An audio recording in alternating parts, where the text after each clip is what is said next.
Bom dia, boa tarde ou boa noite, pessoal. Tudo bem com vocês? Eu espero que sim. Eu sou Alexandre e sejam bem-vindos a mais um vídeo do canal Sestec em Informática. Hoje vamos fazer um bate-papo sobre uma situação que é cobrada em um monte de lugar, tá? Eu estava no cabeleireiro essa semana, eu estava aparando a mata, fui no jardineiro e lá conversando com o pessoal e começamos a falar sobre esses concursos públicos que temos por aí. Dentre eles, existe a maioria deles, pelo menos o que o pessoal ia fazer, que era para a polícia, eles cobravam Linux. E dentre eles, cobravam a questão dos desktops Linux, tá? É o nosso bate-papo de hoje, é falar sobre esses desktops, tá? Antes de mais nada, vamos à nossa vinheta.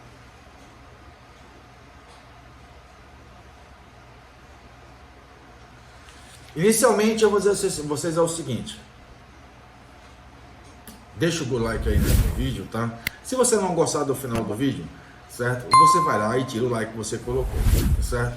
Por que te pede tanto? Todo mundo pede isso. Porque informa ao IA do YouTube que esse vídeo é um vídeo relevante, ele começa a divulgar para as outras pessoas, tá certo? Ajuda bastante a gente aqui, tá? Bom, então vamos ao nosso padrão, que é trabalhar com os desktops, tá? Não tenho como em um vídeo curto falar sobre todos os desktops existentes. Além do mais, são criados outros e outros e outros e outros. Eu vou falar de apenas 4, tá? 4 deles. Vou falar sobre o KDE, GNOME, Mate e Cinnamon. São esses 4 que eu vou trabalhar com vocês hoje, tá certo?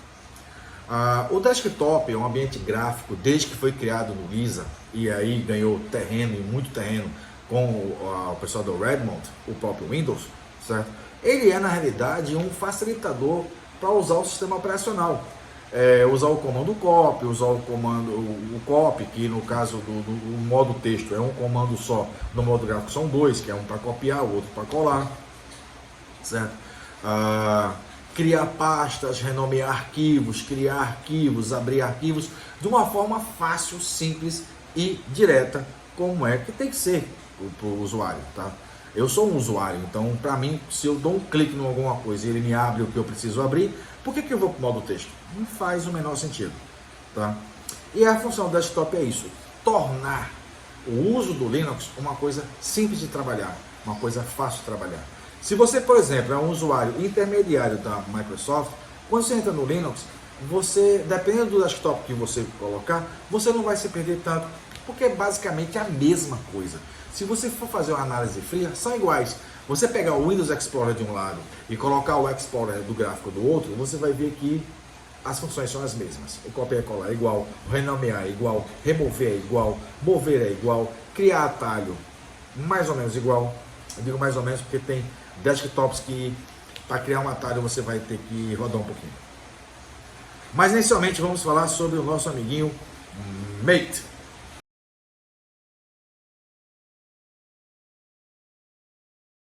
O Mate, ele foi criado, desenvolvido para trabalhar com máquinas mais, digamos assim, lentinhas do que as atuais. Tá? O Mate, na realidade, ele é o GNOME 2, ele é uma evolução do GNOME 2, ou a continuidade do GNOME 2, tá? Que é uma versão do GNOME criada lá pelo pessoal do GNOME. Ele tem uma ideia um pouquinho diferente. O GNOME 2, quando ele surgiu, ele tinha uma ideia mais parecida com a Apple do que com o Redmond, ou seja, algumas coisas eram interessantes. Eu tenho uma barra superior, uma barra inferior. A barra superior ficaria os menus de acesso, como acontece em todos os aplicativos que você tem, aonde eu tenha o menu. Até os menus hambúrgueres, que são aqueles 3 tracinhos que ficam no início de tudo, sempre ele vai ter a mesma função. Clicou, ele vai abrir as opções, indicando que eu de cima para baixo, certo? Da esquerda para a direita. É a construção do menu padrão. Até hoje, se você for observar, os OS X, eles são os menus lá em cima. Então, onde está a posição do menu arquivo, vai estar como lá, com a estrutura, como se fosse um aplicativo normal. Isso é o GNOME 2, tá? E o Mate veio justamente para suprir essa informação, suprir isso. Pegar uma máquina que não tenha tanto poder de processamento, tá? E aí eu passo a utilizar o Mate para poder trabalhar. Ele é simples de se usar, ele tem as mesmas configurações, certo? Ou seja, você pode copiar, colar, usar um navegador, ou seja, ele é um ambiente gráfico para facilitar a vida do usuário em cima do ambiente Linux, tá? Agora, eu posso pegar uma máquina robusta e colocar o Mate sem problemas nenhum. Você terá um desempenho melhor, porque ele não vai te cobrar desempenho de máquina, ao contrário dos outros 3 que eu vou te falar agora à frente, certo? Ele não vai te cobrar desempenho de máquina e tornar-se-á um desktop chamado desktop leve. Existem mais leves do que ele? Existem, mas ele vai capando recurso. Ele começa a capar, fica leve, mas não fica leve. Foco no leve, esqueça o resto, certo? Dito isso, vamos ao nosso próximo. Lembrando um detalhe, isso aqui não tem melhor ou pior, vai de acordo com o que eu vou te falar aqui. Não é que o Mate seja melhor ou pior do que o Gnome 3, ou o Gnome 3 seja melhor ou pior do que o Cinnamon, que o Cinnamon seja melhor ou pior do que o KDE. Não tem nada a ver com a história, tá? Eu preciso colocar uma ordem, o Mate foi o primeiro, tá? Vamos lá. Vamos falar agora sobre o Gnome 3.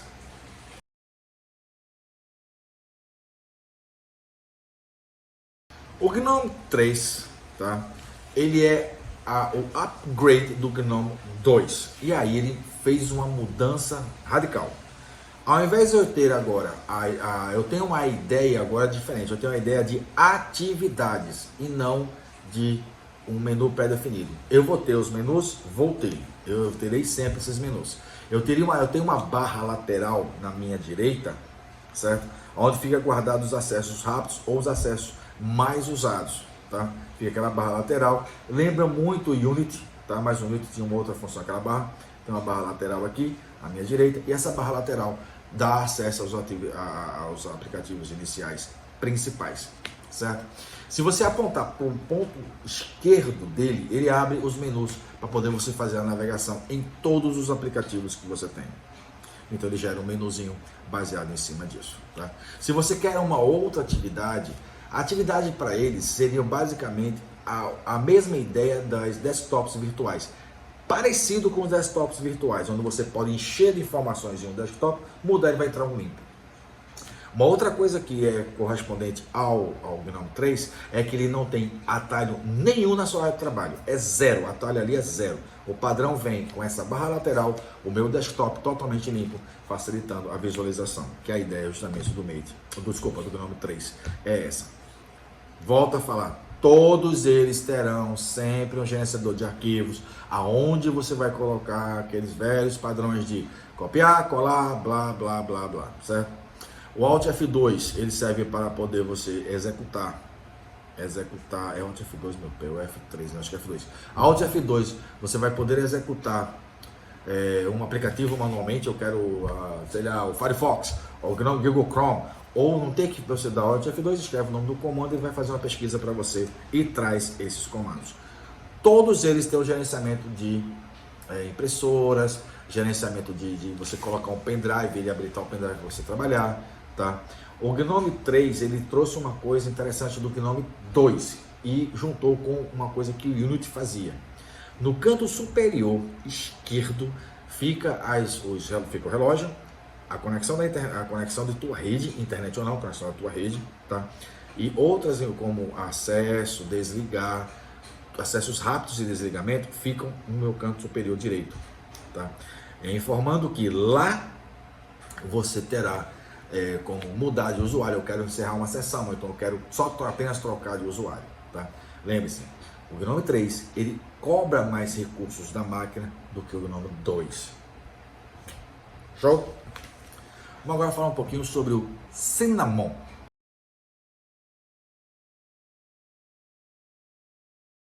O Cinnamon eu conheci usando o Mint, um fork do Ubuntu, o Mint, que é muito bom, não vou negar não. O Mint me deixou muita surpresa Eu tive gratas surpresas com o Might, tive algumas decepções com ele, mas não tem o bom sem falta, isso aí é natural, tá? O Cinnamon, ele é um ambiente gráfico, tá? Muito mais voltado para a linhagem Redmond do que para a linhagem Apple. Como assim? Os próximos dois vão fazer isso. Eu terei agora um menu, agora esse menu fica no canto inferior esquerdo, onde você clica e ele abre um widget, e lá você vai procurar ou você vai navegar entre as opções o que você quer fazer, tá? O legal dele é que é o seguinte, quando ele abre aquele widget, você vai navegando no menu e ele não ultrapassa e nem enche a tua tela de informações. Ele fica preso justamente naquele widget. Quando você clica, ele abre as opções dentro do widget dele e aí você pode fazer o seu trabalho, tá certo? Uma coisinha em cima do Cinnamon, que o que vai acontecer com o nosso próximo também. Eles tentam utilizar no Cinnamon os efeitos 3D da tua placa de vídeo. Se você tiver uma placa de vídeo que suporta essa opção, ok. Se você não tem uma placa de vídeo que não suporta essa opção, geralmente uma placa de vídeo mais antiga, ou que não tenha o driver direito, você vai ter problemas com o Cinnamon, tá? Eu não sei se corrigiram isso na versão mais atualizada, mas até a versão anterior, a criação desse vídeo aqui, eu fiz um teste numa placa de vídeo que não é em 3D. É antiga, a máquina a placa também. E deu problema, tá? Deu problema mesmo, tá? Ou seja, simplesmente você clicava e ficava lá esperando a boa vontade da máquina levantar. O problema não estava na máquina, que a máquina era até interessante, o problema estava na placa de vídeo. Como a parte gráfica depende de uma série de fatores, dentre elas o vídeo ela é importante, eu tive esse problema com o Cinnamon. Mas, em relação, como eu falei, no caso do GNOME 3, que fica tudo no canto inferior direito, tanto no Cinnamon e o KDE, eles seguem a mesma ideia do Redmond, ou seja, as informações de atalhos, mini aplicativos, widgets, ficam tudo no canto inferior esquerdo, tá? Embaixo, esquerdo, onde está lá relógio, hora, conexões de internet, todos os mini aplicativos que estão rodando, eles vão estar no canto inferior esquerdo dele, tá certo? Vamos agora falar sobre o Desktop Environment, ou simplesmente KDE.